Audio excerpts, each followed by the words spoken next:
تو جوت در جوت آتے نمازی مسجدوں میں بہار گئی تھی جوت در جوت آتے نمازی ہو گیا کم نمازوں کا جذبہ ہو گیا کم نمازوں کا ہو گیا کم نمازوں کا جذبہ الوداع ماہ رمضان قلب عاشق ہے اب پارا پارا الوداع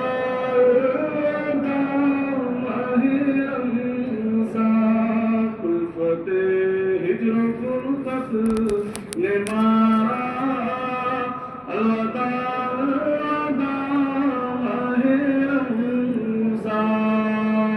رمضان کے رخصت ہونے پر زمین روئی ہو آسمان رویا ہو فرشتے روتے ہو خود سرکار کائنات نے آنسو بہایا ہو اس رمضان کی اہمیت اور اس کی عظمت کا کیا عالم ہوگا میرے عزیز آج اپنے آپ کا محاسبہ کریں خود کے اعمال کا آپ حساب لگائیں شروع رمضان سے لے کر اب تک ہم نے کیا کیا کیا پایا کیا کھویا یقیناً وہ ماہ مبارک جس کی ہر آن ہر ساتھ رحمت بھری ہے عظمت بھری ہے برکت بھری ہے مغفرت والی ہے اس کی ہر رات رب کائنات کی طرف سے دی جاتی ہے اے بندو مانگو کیا مانگتے ہو میں تمہیں دوں گا اولاد چاہیے اولاد مانگو اولاد روزی روٹی چاہیے روزی روٹی کے لیے دعا کرو ہوں گا جو بھی تمہاری دلی جائز مرادیں ہو سب مانگو میں دینے کے لیے تیار ہوں یقیناً وہ ماہ مبارک ہم سے رخصت ہو جانا میرے عزیز جس ماہ مبارک کی عظمت میں عالم انسان اگر اس میں انتقال کر جائے تو کہا گیا کہ اس سے حساب و کتاب بھی نہیں ہوگا اس ماہ مبارک میں انتقال کرنے کی وجہ سے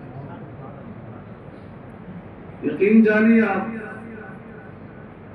دعا بھی کریں کہ مولا موت دے تو ماہ مبارک ماہ رمضان جیسے مبارک مہینے میں موت دیتا ہے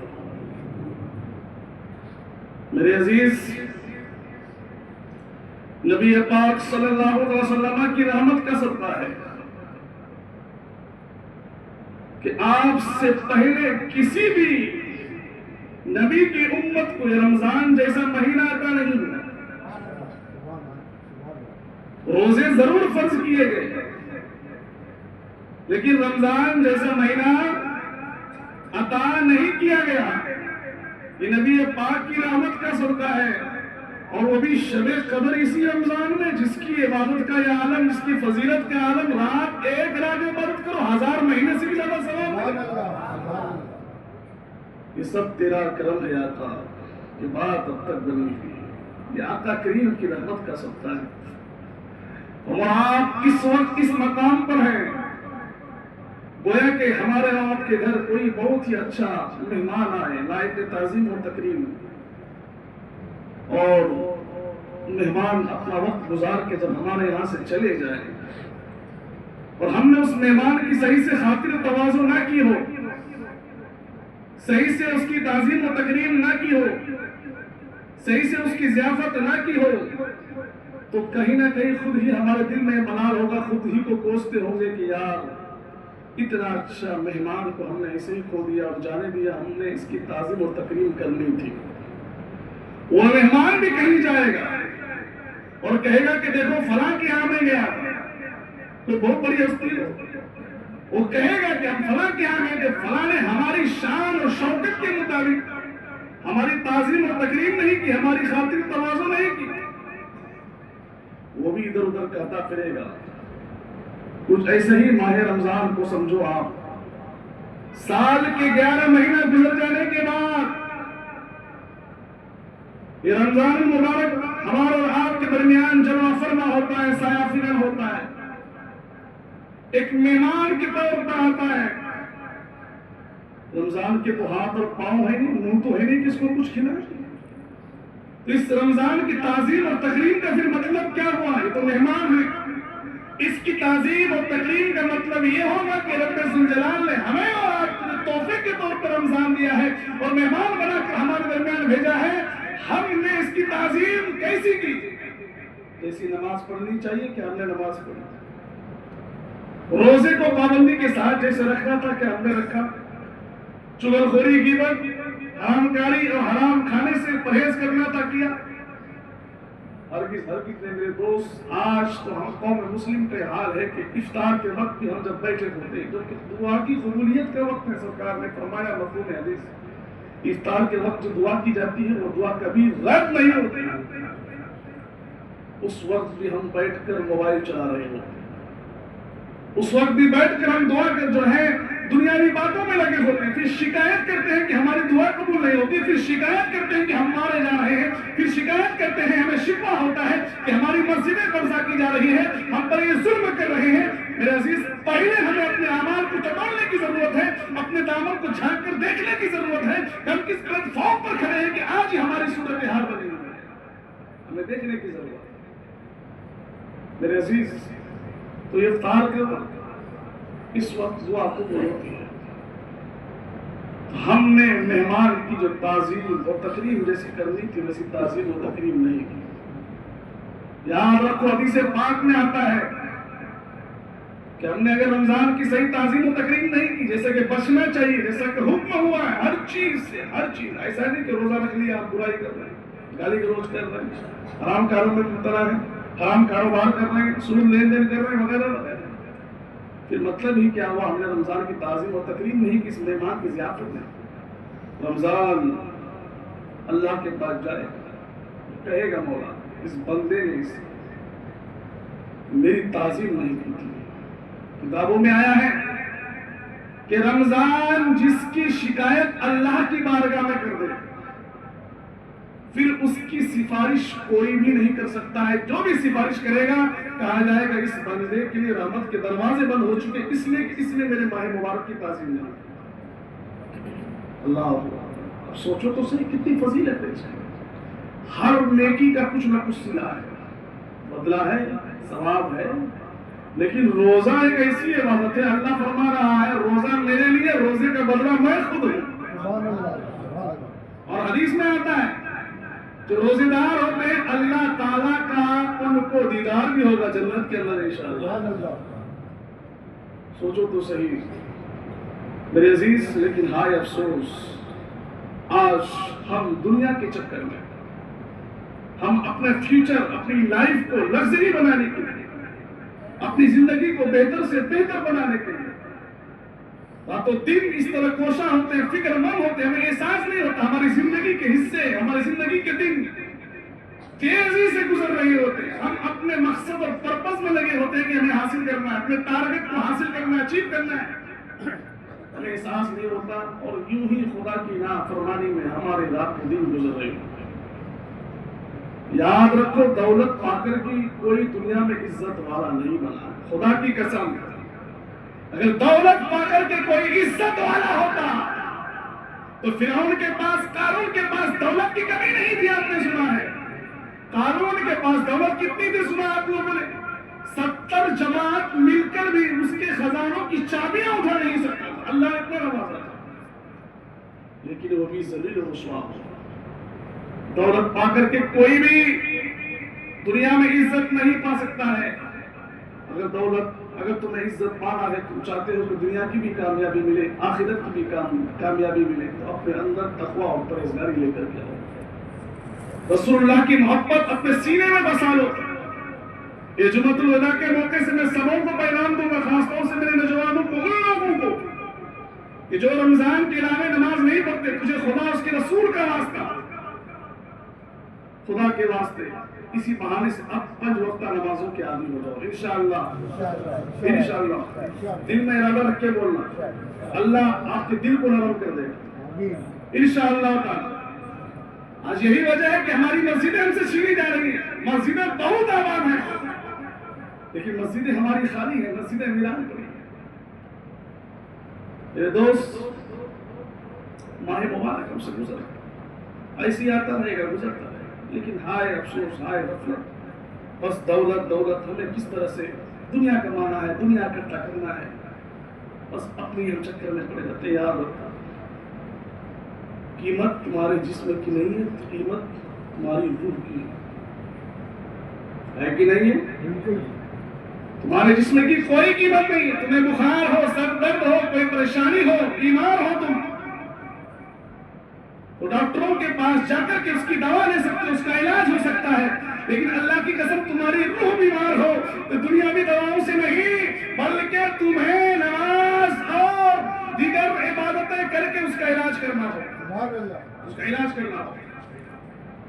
آج اگر تمہاری آنکھ بند ہو جائے، آنکھ بند ہونے کی دیری ہے، صرف تمہاری ساری پراپرٹی کے مالک دوسرے ہو جائیں، وہ سارے مال، وہ ساری پراپرٹی جس کے لیے آپ دن اکٹھا محنت کی، تم نے دھوپ کی تپش برداشت کی، گرمی برداشت کی، رات کو رات نہیں سمجھا، دن کو دن نہیں سمجھا، رات دن لگے رہے، بس صرف تیری اس بات کی ہے کہ آنکھ بند ہو، تمہاری ساری پراپرٹی دوسروں کے نام ہو جائے، جس کے چکر میں تم نے خدا کو ناراض کیا، جس کو حاصل کرنے کے تم نے اللہ اس کے رسول کو ناراض کیا، پھر یاد رکھو تمہارے ساتھ جانے والا نہیں ہے۔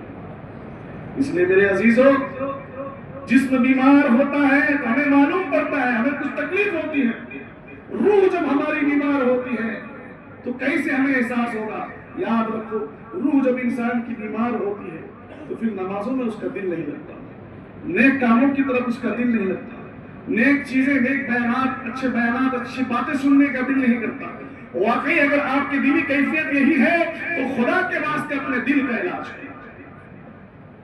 انسان دولت کا اتنا دل دادا ہے، پیسے کا اتنا دل دادا ہے، اتنا بھوش سوار ہے، عام تو عام، خاص لوگ اس کے چکر میں پڑے، اس کے چکر میں پڑے۔ میرے دوست،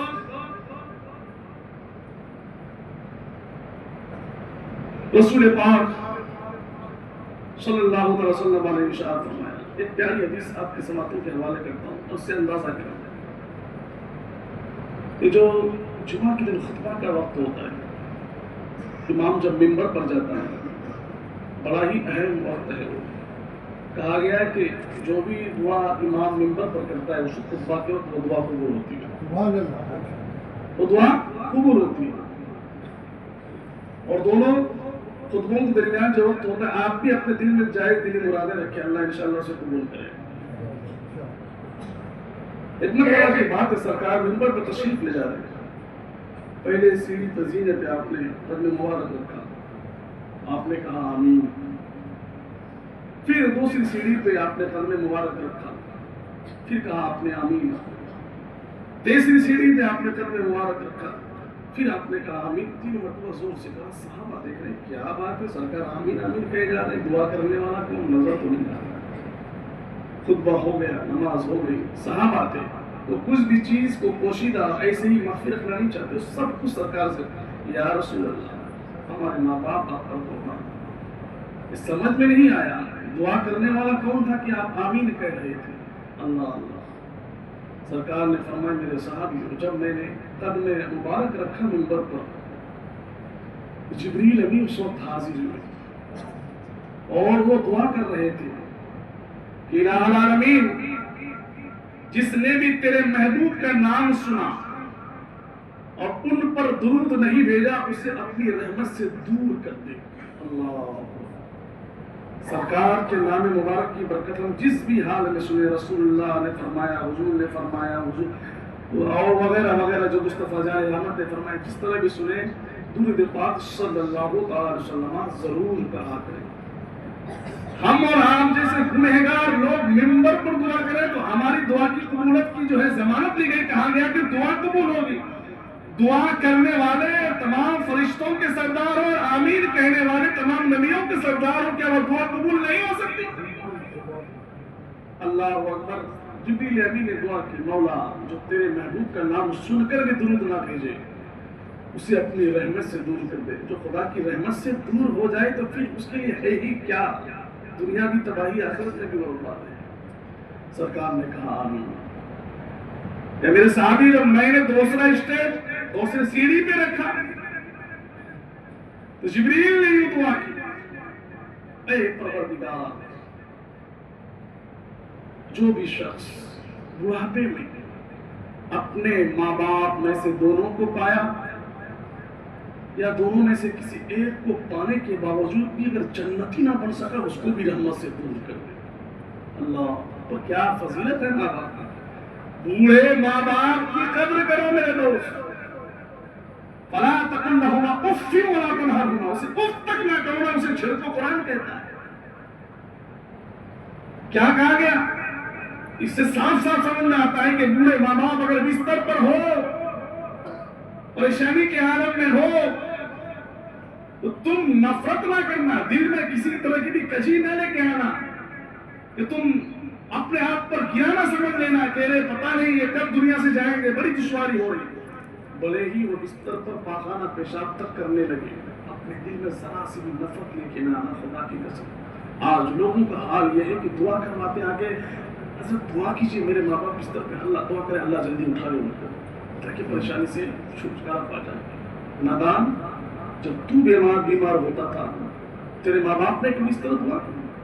تو اگر بستر پر پاخانہ پیشاب بھی کرتا، لیکن ماں باپ کا دل ہے کہ وہ آ کے کبھی یہ دعا نہیں کرا سکتے، بلکہ وہ یہی دعا کراتے کہ حضرت دعا کیجئے کہ اللہ ان کو جلد سے جلد صحتیاب کرا۔ ہے کہ نہیں؟ ہمارا سوسائٹی سماج کا یہ حال ہے۔ کیا فرمایا سرکار نے؟ بڑھاپے میں پانے کے، حضرت جبریل نے دعا کیا کہ بڑھاپے میں پانے کے باوجود یعنی خدمت کر کے جنتی نہ بن سکا تو رحمت سے دور کر دے۔ ماں باپ کی قدر کرو۔